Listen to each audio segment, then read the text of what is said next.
Vamos a iniciar el día de hoy con el tema número 45 de esta serie Un Salvador para Todos. Y vamos a ver el tema Dichosos los que creen. Dichosos los que creen. Y vamos a estar viendo, es un pasaje, es una sección breve, ¿verdad? Es cortito, pero es jugoso, la verdad. Desde del versículo 27 al 32 de Lucas 11. Y esta pequeña porción que vamos a ver hoy tiene dos enseñanzas cruciales. Fíjense, aquí hay algo que tiene mucho peso, porque por un lado, la primera enseñanza deja muy claro el Señor o tiene relación con lo que es la dicha verdadera, la felicidad verdadera, la bienaventuranza, ¿sí? Y por el otro lado, hay una amonestación a una generación que está en busca de señales. Entonces, este pasaje se divide en dos escenas que están conectados, pero es un mismo tema, ¿sí?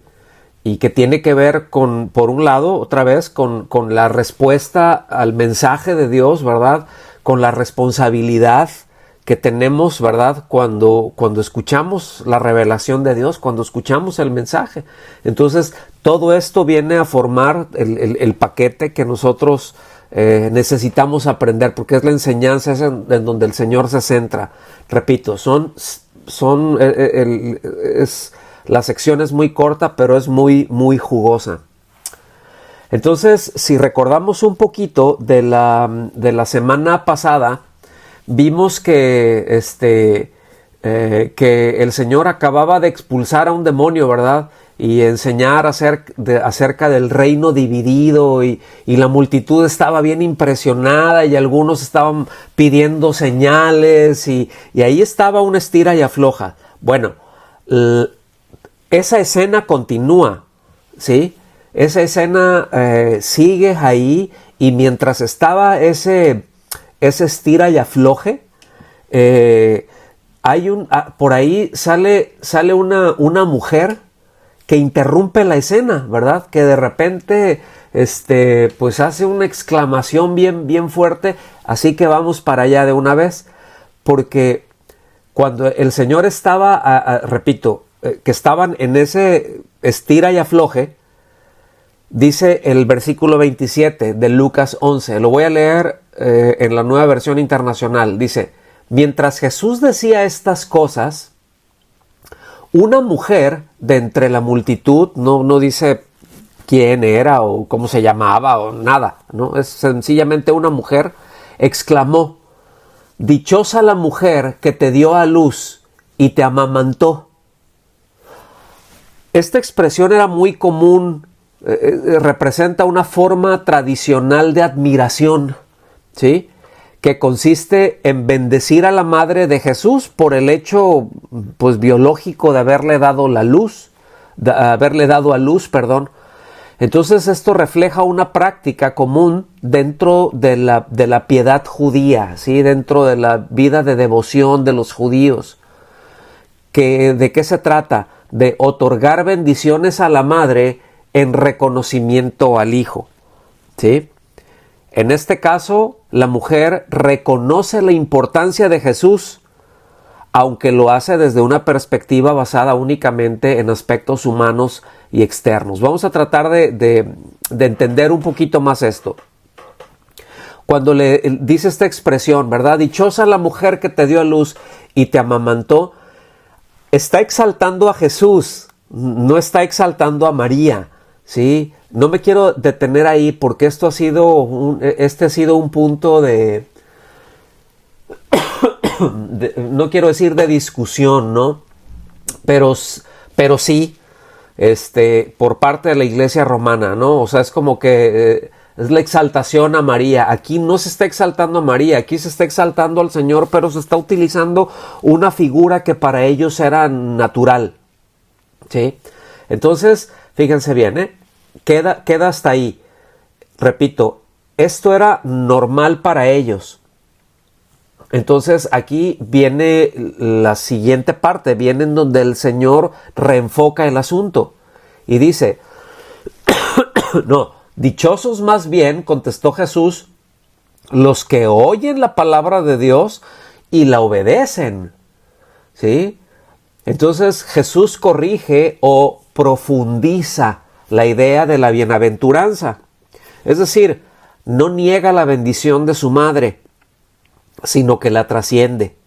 Que el verdadero privilegio y la felicidad no provienen de la conexión familiar o con la conexión biológica con Él, sino de la relación con Él, basada en la obediencia a la palabra de Dios.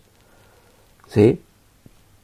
Entonces, fíjense, otra vez, la mujer está reconociendo a Jesús, ¿verdad? No está exaltando a María, está reconociendo a Jesús y está bendiciendo a María, así como que, ay, pues qué feliz, ¿verdad? Y hay mucho de esto de cierto, ¿no? O sea, no quiero dejar eso a un lado porque esa es una realidad, ¿no?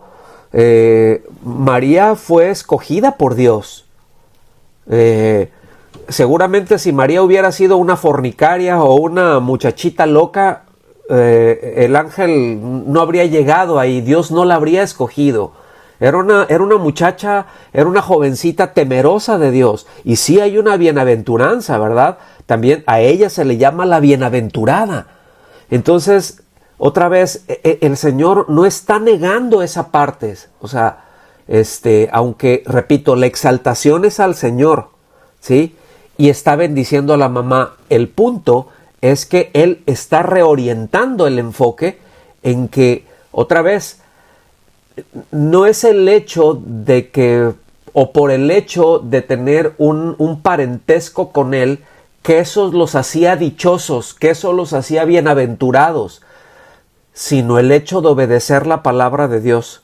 Miren, voy a hacer un paréntesis, porque en este asunto, a veces nosotros necesitamos reorientarnos a qué es de lo que se trata realmente. Yo recuerdo que cuando íbamos recién iba a iniciar esta congregación aquí, y hermanos amados, alguno de ellos dijo, no, es que ya todo va a estar bien, ya va a empezar la congregación, ya va a iniciar casa de oración aquí, ya van a ser nuestros pastores, todo va a estar bien.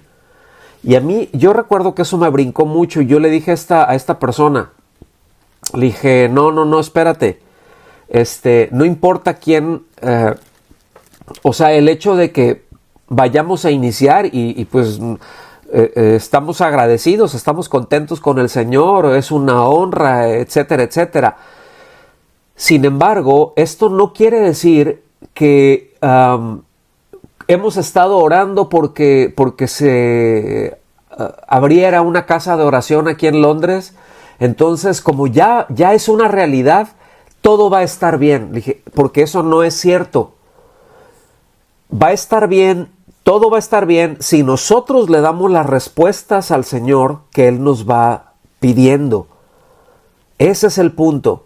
Entonces, por eso me gustaría, quise ejemplificarlo con esto, porque esta bienaventuranza no se está limitando a María, ¿verdad? A la madre de Jesús, ¿verdad? Porque otra vez no se trata acerca de ella, sino que esto está abierto a cualquier persona que escuche y obedezca la palabra de Dios, ¿verdad? Que ponga la vida espiritual por encima de todos los lazos terrenales y de todas, o sea, el poder ajustar las prioridades y alinear el corazón en torno a esto. Entonces, después, esta es la primera sección. Pero en esta primera sección hay puntos clave que van a ser importantes tener en cuenta antes de pasar a la siguiente sección, que es la más grande. Entonces, permítanme entrar ahí porque hay al menos 5 puntos que son muy claros aquí. Número 1, que Jesús no niega el honor de su madre, pero redirecciona la verdadera bienaventuranza, es lo que acabamos de mencionar, ¿verdad? O sea, no por el hecho, ay, bueno, pues, lo voy a traer otra vez. Ay, bienaventurados, ¿verdad? Si tu pastor es fulano de tal, bienaventurado si tú te congregas en tal lado, bienaventurado si tú dices, no, espérate. La verdadera dicha consiste en creer, la verdadera dicha consiste en honrar al Señor con nuestra obediencia. Entonces, precisamente la verdadera bendición, Él está enseñando aquí, no proviene de la proximidad física o familiar, sino de la obediencia que tengamos al Señor. Esto es esencial, hermanos. Y yo creo que Dios es muy claro que nos ha estado hablando en estas semanas pasadas con respecto a la obediencia, ¿sí? Y debemos de poner atención, porque como lo vamos a ver más adelante, hay ventanas que se abren, pero esas mismas ventanas que Dios abre, también las cierra. Entonces no debemos desaprovechar cuando Dios está abriendo una ventana y cuando Dios nos está hablando algo. Esto es clave. El Señor enfatiza que la relación espiritual supera cualquier relación natural. O sea, yo creo que eso ya está muy claro, ¿verdad? Siguiente punto es que el centro, la esencia, el eje del discipulado es escuchar y obedecer la palabra de Dios, ¿sí? Y por último, la grandeza ante Dios no está en el estatus, sino en la respuesta obediente a su revelación. Otra vez, no adquirimos un estatus porque mi pastor sea fulano de tal, o porque me congregue en tal parte, o porque haya estudiado en tal lugar, o porque tenga ciertos títulos, o porque pueda hacer muy bien ciertas cosas. No. La grandeza delante de Dios está directamente ligada con nuestras respuestas en obediencia a lo que Él nos ha dejado conocer. Entonces, yo creo que con esto está muy claro, ¿verdad? Y bueno, espero yo que así sea. Y aquí el Señor cierra esa irrupción que tuvo, ¿verdad? Esa mujer, porque va a pasar a dar respuesta a la gente que estaba pidiendo una señal del cielo. ¿Se acuerdan? El endemoniado y lo echó para afuera y decía, no, pues esto es por Belcebú que echa fuera a los demonios, a ver, danos una señal del cielo, etc. Y ahí están con todo ese estira y afloje. En medio de eso vino esta mujer, levantó la voz, vamos a decir, interrumpió eso, el Señor la redirecciona y vuelve a tomar aquí. Y fíjense, lo hace de una manera bien fuerte porque el Señor le llama, cuando se dirige a esa gente que estaba ahí, Él le llama generación perversa, le llama gente perversa, le llama gente malvada. ¿Sí? Malvado es un sinónimo de perverso, de malo, de maligno. ¿Sí? Y ustedes recordarán hace algún tiempo, un par de meses, quizá un poco más, vimos uno de los temas, pero recordarán cómo Dios, por medio del profeta Jeremías, le reprocha precisamente esa condición del corazón a la gente, ¿sí? De maldad, que hay maldad en el corazón de ellos, que hay maldad en las acciones de ellos, que aparentemente está piadoso el asunto. Dame una señal del cielo, así como para ver, quiero creer. Y se puede escuchar piadoso, pero ahora sí que al Señor no se le puede engañar. Y vamos a recordar esto, vamos allá a Jeremías, al capítulo 2, versículo 13 de la Reina Valera 77, se lee de la siguiente manera: porque dos males ha hecho mi pueblo. Fíjense, dice dos males, ¿sí? No lo menciona como algo ligero. Males también se traduce como maldades. También se puede traducir como pecados, como vileza, como deslealtad, como depravación. Entonces fíjense, dice, voy a utilizar algunas de estas palabras para que vean la fuerza que tiene. Porque dos pecados ha hecho mi pueblo, porque dos deslealtades ha hecho mi pueblo, porque ha cometido 2 depravaciones mi pueblo. Es fuerte, ¿no? Dice, número 1, me han dejado a mí, fuente de agua viva. Y número 2, y cavaron para sí cisternas rotas que no retienen el agua. Entonces, esto es una denuncia muy fuerte de la ingratitud y necedad al abandonar la única fuente de vida verdadera por sustitutos huecos, vacíos, rotos. Quiere decir ídolos, es decir, en donde se llega a poner el corazón, en donde se llega a poner la confianza fuera de Dios y en alianzas humanas. Entonces, esto es fuerte. Esta denuncia de esta necedad, de esta ingratitud, tiene muchas consecuencias, porque allá adelantito les anuncia precisamente las consecuencias de esa actitud que tomaron, ¿verdad? Dice en el versículo 19, ahí mismo de Jeremías 2, ahora lo voy a leer en la Nueva Versión Internacional, dice, tu maldad te castigará. O sea, eso que hicieron, tu maldad te castigará, tu infidelidad te recriminará. Ponte a pensar cuán malo y amargo es abandonar al Señor tu Dios y no sentir temor de mí, afirma el Señor de los ejércitos. Entonces, tengan por favor presente esto, porque no era nada nuevo. Es decir, la condición del pueblo y fundamentalmente de los líderes, ¿sí? Se prolongó por siglos. El Señor fue rechazado, acuérdense, como blasfemo, ¿sí? Por los líderes religiosos, y lo condenaron a muerte como un criminal los líderes religiosos y los políticos. Entonces, bueno, aquí viene, ¿verdad?, la amonestación a esa generación malvada, a esa generación perversa, a la que el Señor pues se va a dirigir, porque le están pidiendo señales del cielo. Entonces, cuando el Señor se dirige a la multitud que estaba buscando constantemente una señal del cielo para validar su autoridad, pues ellos ya habían visto muchas maravillas que había realizado.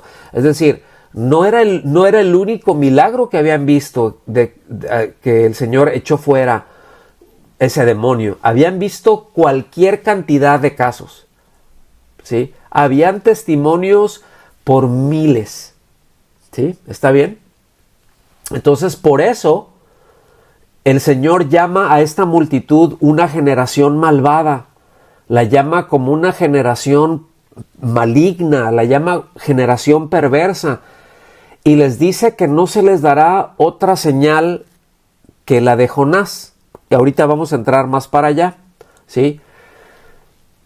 Cuando el Señor les dice que les dará una señal, que es la de Jonás, lo hace para condenar la incredulidad de esa generación judía, ¿verdad? Y para esto, fíjense, algo que les ha de haber dolido muchísimo, porque el Señor trae a referencia 2 ejemplos de paganos, o 2 ejemplos de paganos que respondieron en fe, en credulidad, con muchísimo menos evidencia. Y la primera es la gente de Nínive, ¿sí? Esa es la primera evidencia que Él les trae. Entonces, el Señor no les trajo como un ejemplo de fe a Abraham, no les trajo como un ejemplo de fe a Moisés, ¿verdad? O a alguno de los patriarcas, o a José, como lo podemos ver, por ejemplo, en la carta a los hebreos, ¿sí? Que menciona por nombres. Aquí no. Aquí el Señor hay 2 referencias a paganos, y eso les ha de haber dolido mucho. Entonces, vamos para allá. El versículo 29 se lee así. Como crecía la multitud, Jesús se puso a decirle, a esta esta, es una generación malvada. Pide una señal milagrosa, es decir, pide señal del cielo, pero no se le dará más señal que la de Jonás. Ahora, esto no está hablando de una condena universal de toda la gente, sino de una generación que ha visto señales, pero que permanece incrédula. ¿Sí? Jesús advierte que no habrá señal adicional, excepto la señal de Jonás. Ahora, ¿cuál es la señal de Jonás? ¿A qué se está refiriendo eso? Bueno, tanto Mateo como Lucas son los únicos que tratan este pasaje, pero hay un par de enfoques diferentes. Miren, para entender más esto a qué se está refiriendo el Señor, vengan conmigo aquí, vamos a leer Mateo capítulo 12, versículos 39 y 40. ¿Sí? Dice, pero él respondió, una generación perversa y adúltera demanda señal, y ninguna señal se les dará, sino la señal de Jonás el profeta. Porque como Jonás estuvo en el vientre del monstruo marino 3 días y 3 noches, así estará el Hijo del Hombre 3 días y 3 noches en el corazón de la tierra. Evidentemente aquí se está refiriendo a la sepultura del Señor, ¿sí? y a su resurrección. Ahora, póngame atención, por favor. En ambos pasajes, Jesús responde a una generación incrédula que exige una señal milagrosa para creer. A una generación perversa que está demandando señal para validar lo que el Señor está diciendo, la autoridad del Señor. Ahora, aquí es evidente que Mateo interpola o que Mateo interpreta la señal equiparándola al tiempo que Jonás estuvo en el pez, ¿sí? Como el tiempo de la sepultura y a la hora de que salió del pez, le está ejemplificando como la resurrección de Cristo. Entonces, su enfoque es muy correcto, pero su enfoque es escatológico, porque está apuntando a la resurrección de Cristo como señal. ¿Está bien? Acuérdense, Lucas lo lleva en un orden más cronológico. Mateo no. Mateo es más sistemático.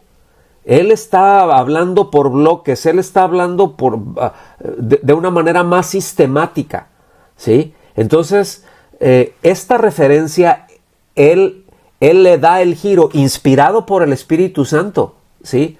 Mateo está dirigido a los judíos y les da esto, ¿verdad? Como esta señal. Ellos lo entendían perfectamente. Ahora, vamos para acá. A Lucas 11:30. Dice, así como Jonás, tengan en mente, me voy a regresar un poquito.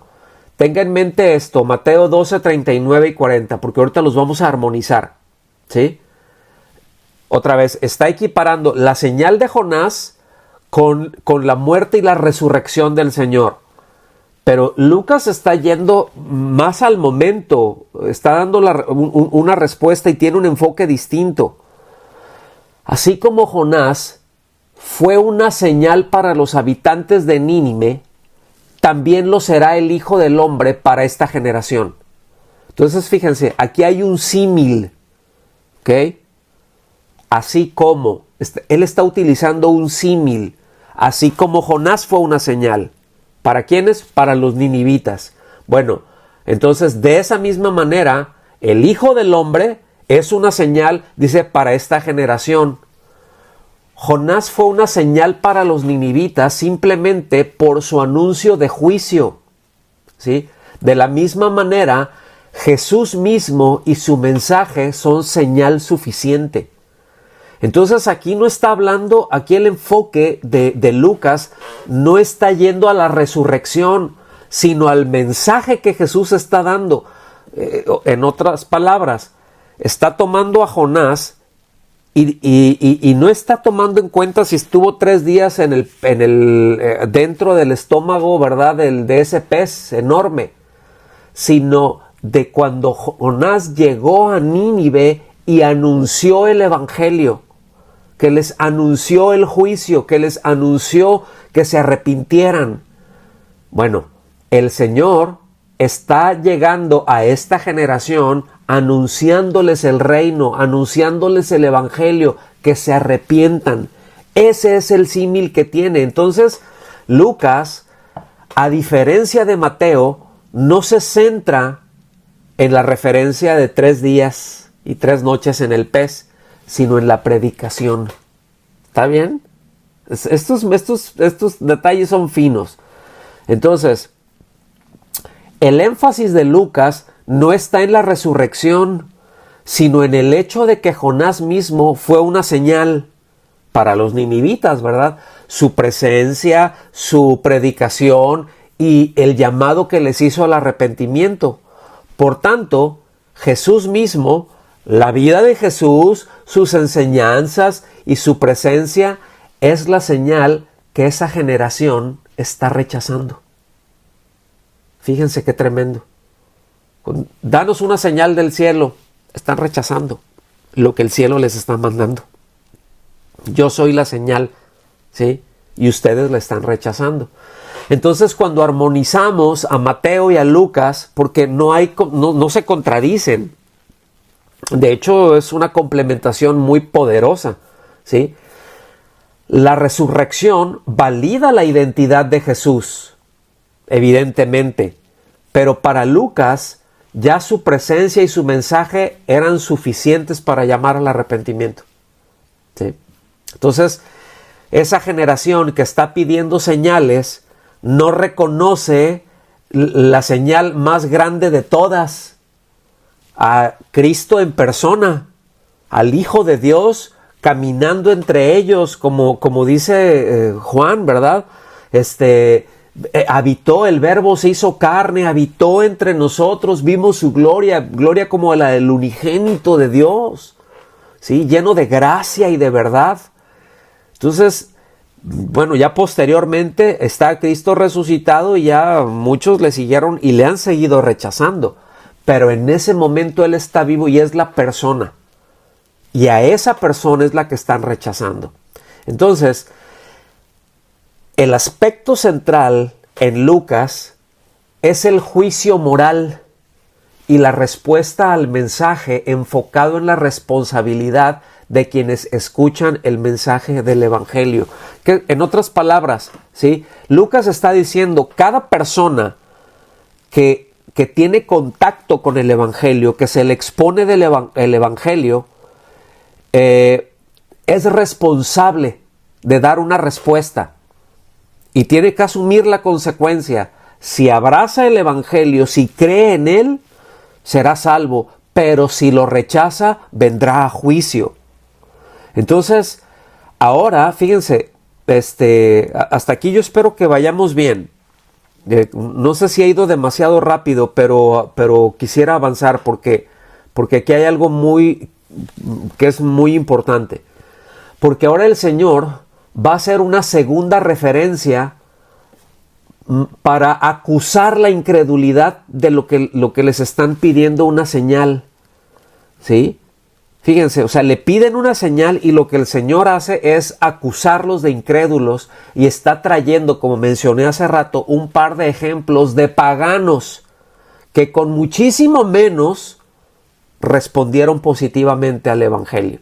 Entonces, este es el segundo ejemplo que el Señor les trae de gentiles que sí respondieron a la revelación de Dios. Así que vamos allá a los versículos 31 y 32.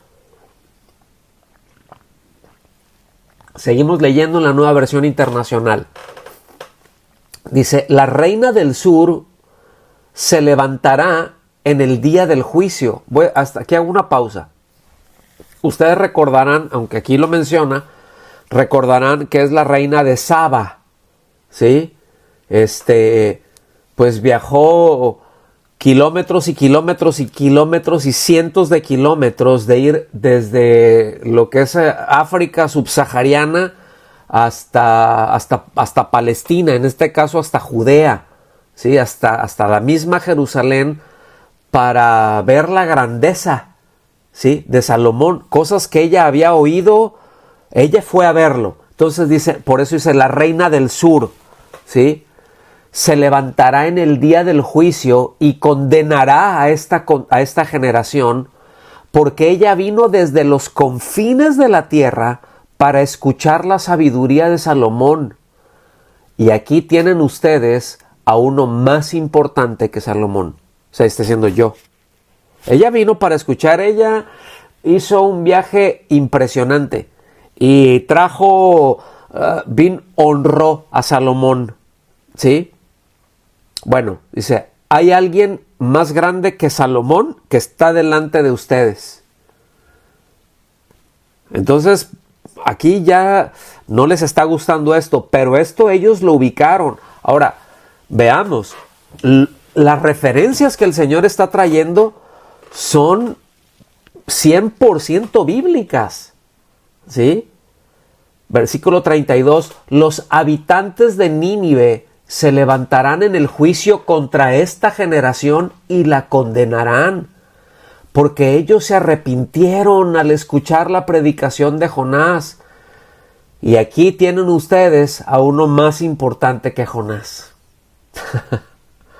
Sí, por un lado esta mujer vino a honrar, ¿sí? Esta extranjera vino, cuando escuchó, vino a ver, vino a honrar a Salomón, y hay alguien más grande que Salomón aquí. Los ninivitas escucharon un mensaje de juicio y se arrepintieron inmediatamente. Bueno, hay alguien más importante que Jonás delante de ustedes, y ustedes le están rechazando. Así que, si los gentiles respondieron a revelaciones menores, ¿cuánto más debería de responder los judíos al Hijo de Dios? Porque Jesús es la culminación de la sabiduría, ¿sí? Es decir, como Salomón, a Salomón se le está poniendo como una figura de sabiduría. Y es una culminación también de la predicación profética, como Jonás, ¿sí? Entonces, el problema no es falta de señales, sino de arrepentimiento, es falta de fe, ¿sí? Ahí, como vimos en el versículo 31, ¿verdad? La reina de Saba viajó larguísimas distancias para oír la sabiduría de Salomón. Los ninivitas se arrepintieron inmediatamente de la predicación de este profeta renuente. Sí, todos se arrepintieron y él se moría de coraje porque se habían arrepentido. De hecho, ni les quería predicar, ¿sí? Entonces, aquí nos enseña otros principios, ¿verdad? Y aplicaciones elementales. Vamos a ver 4 principios antes de ir ya directamente a las conclusiones, ¿sí? Vamos a verlos. La verdadera bienaventuranza. ¿Qué es la verdadera bienaventuranza? O la verdadera dicha. Obedecer la palabra, ¿sí? No admirarla desde lejos.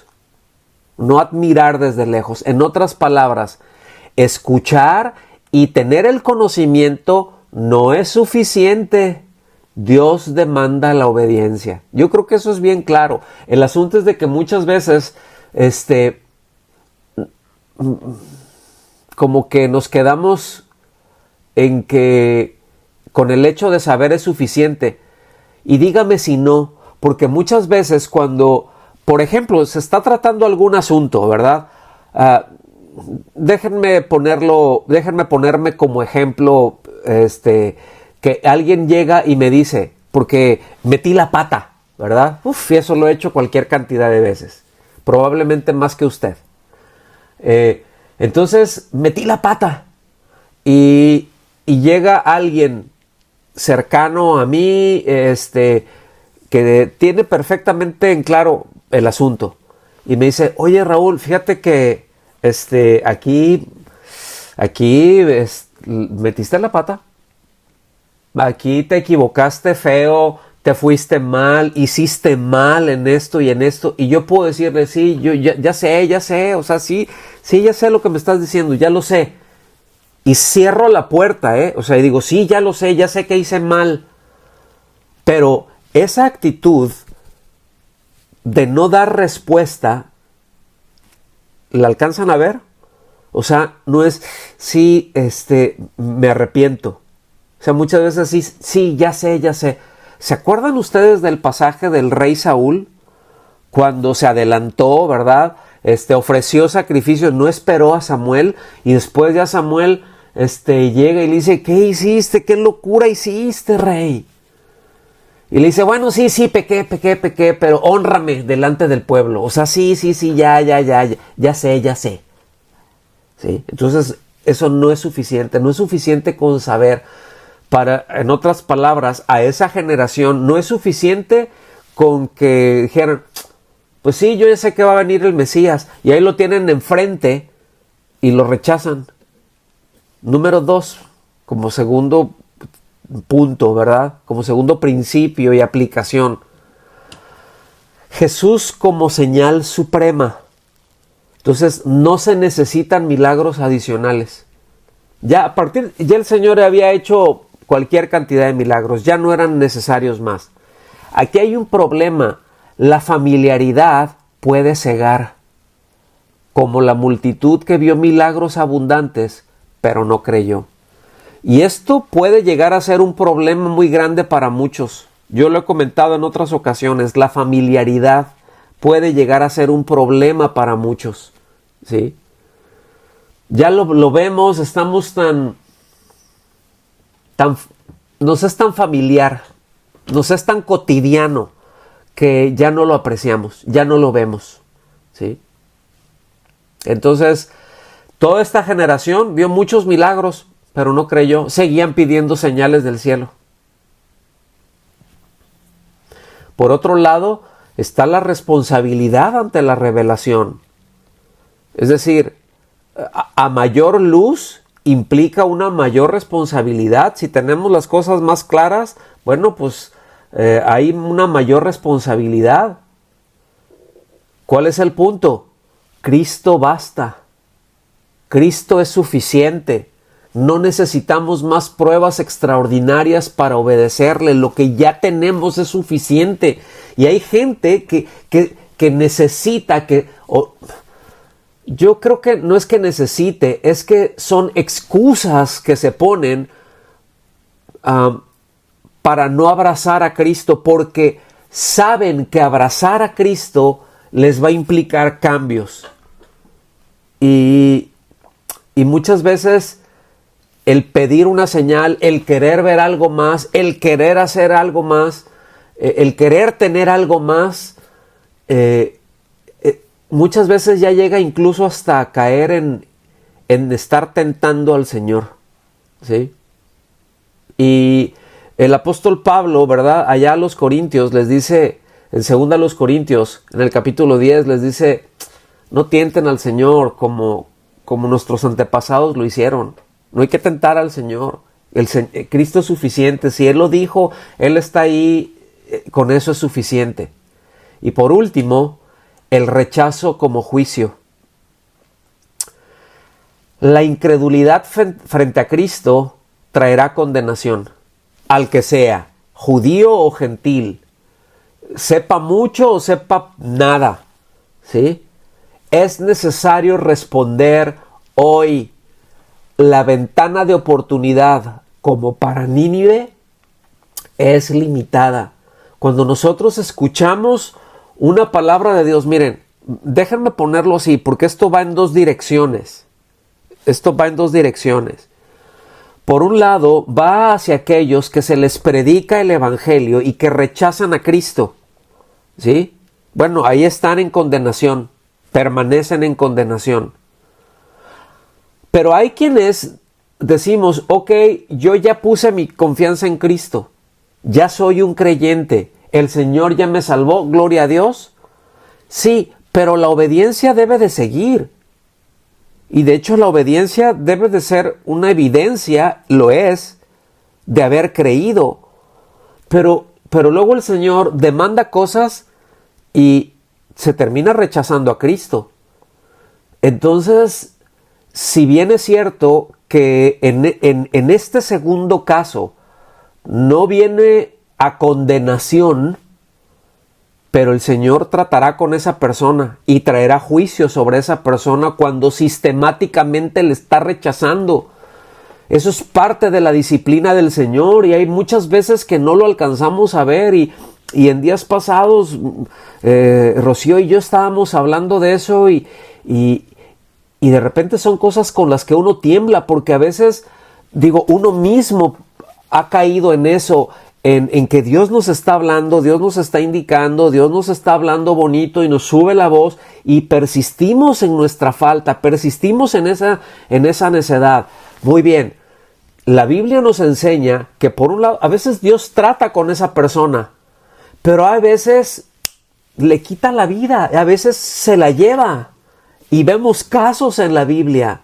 En el libro de los Hechos vemos a Ananías y Zafira, ¿sí? Y eso fue un impacto para la iglesia. En la iglesia de los Corintios, el apóstol Pablo les dice, miren, a causa de la actitud que están teniendo, ¿verdad? De ese rechazo sistemático, de esa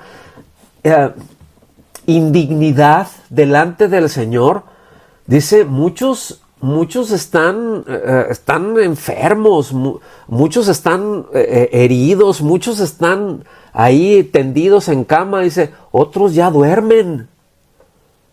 Unos están postrados y Dios está tratando con ellos ahí, pero a otros ya de plano dijo, ¿sabes qué? Ya, aquí se acabó, te traigo conmigo, listo. Eso es una realidad también. Entonces no debemos de perder de vista estas dos cosas, Vámonos para el final. Conclusión primera. El pasaje concluye con la dura advertencia de que la gente de Nínive y la reina de Saba, a pesar de ser gentiles, servirán de testigos en el juicio para mostrar que la generación contemporánea de Jesús no tuvo excusa para su incredulidad. Habían recibido una revelación superior, pero la rechazaron por falta de fe. ¡Qué necedad! Y esto es una vergüenza, era una vergüenza para esa generación, es una vergüenza para los judíos, que sean gentiles quienes están de testigos en contra. ¿Sí? Otra vez, que tuvieron muchísimo menos revelación, pero abrazaron la fe así. La generación que lo escucha, pero no responde, será juzgada, incluso, por ejemplo, los gentiles que sí se arrepintieron ante una revelación menor. El pasaje entonces nos invita a una fe obediente, inmediata y sincera. Es decir, fe y obediencia son esencialmente sinónimos. Por último, hermanos, el Señor redefine la bendición, redefine las bienaventuranzas, lo dichoso. Va de lo biológico a lo espiritual y subraya la responsabilidad de la fe, de ejercer la fe, ¿sí? Advirtiendo que la incredulidad ante una revelación tan grande como la presencia misma de Jesús será condenada por aquellos que creyeron con mucho menos evidencia. Es que esto es impresionante. A mí me lo parece, ¿sí? Porque el Señor hace esa referencia nada más. Pero hay gente que ha creído a lo largo de los siglos con muchísimo menos.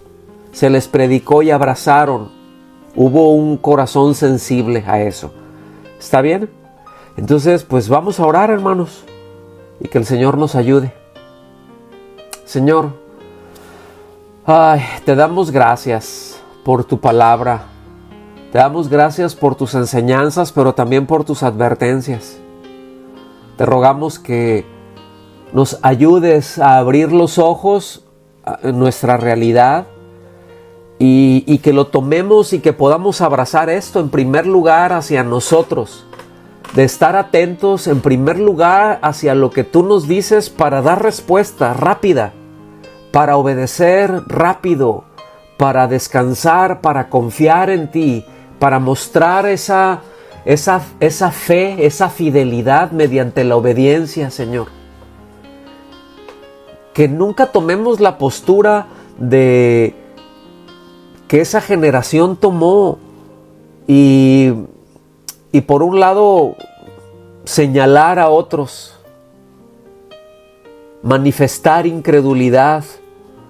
Señor, la verdad no queremos eso. También queremos suplicar porque tú nos abras las puertas para predicarte a ti, para predicar el Evangelio a otros, Señor. Y prepara sus corazones también. Danos la gracia para poder hablarles, danos la sabiduría para escoger bien las palabras y poderles predicar verdaderamente el mensaje y el arrepentimiento para el perdón de sus pecados, que puedan venir a ti y que los adoptes como tus hijos y que les des tu vida también, Señor, y puedan ser incorporados todos aquellos que creen a la familia de la fe, Señor. Te lo rogamos todo esto en el nombre de Jesús. Amén. Que Dios los bendiga.